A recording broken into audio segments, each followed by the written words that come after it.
Dans cette vidéo, je vous explique comment tracer la droite représentative d'une fonction affine à partir de sa forme algébrique. Qu'est-ce que ça veut dire?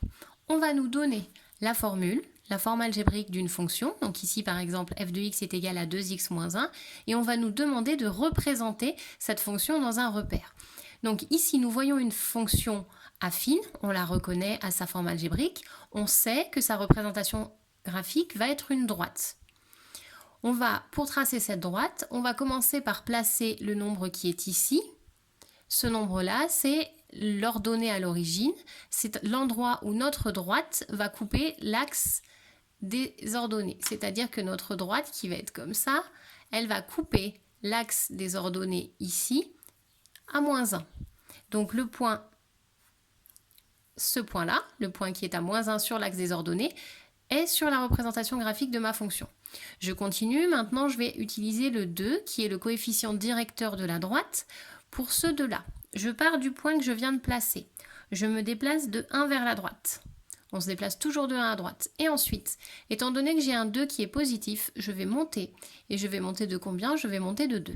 Donc je monte de 1, je monte de 2, j'arrive ici. Et bien à partir de ces deux points-là, je vais les relier. Et je vais avoir ma représentation graphique. Ma fonction s'appelait f, donc ici je l'appelle grand C comme la courbe représentative de la fonction f.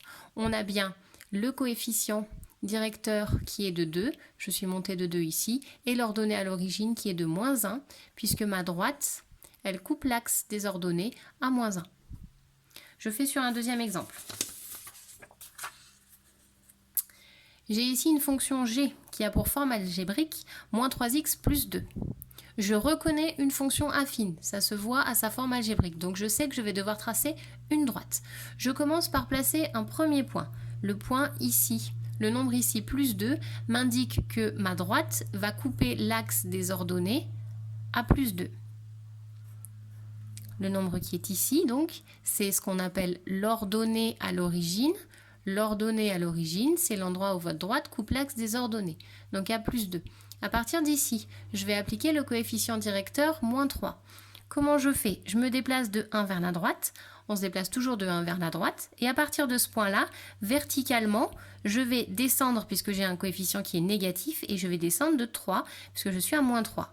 Donc je descends de 1, je descends de 2. Je descends de 3, j'arrive ici. Eh bien, je vais relier les deux points que j'ai obtenus et je vais avoir ma représentation graphique.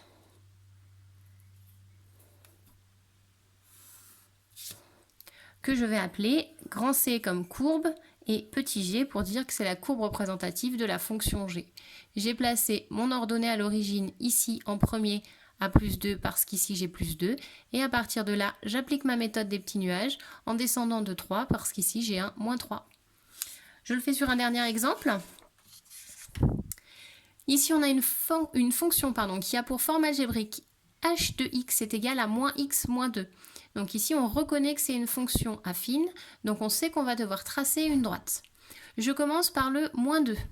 Le moins 2 c'est l'ordonnée à l'origine, ça veut dire que ici sur l'axe des ordonnées, notre droite, elle va couper à moins 2.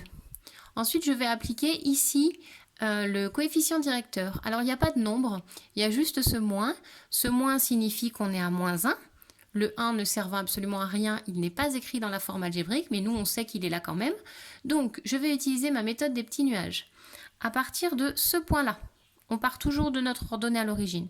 Je me déplace de 1 à droite, parce qu'on va toujours de 1 à droite. Et ensuite, j'applique mon coefficient directeur qui est négatif. Donc, je vais descendre.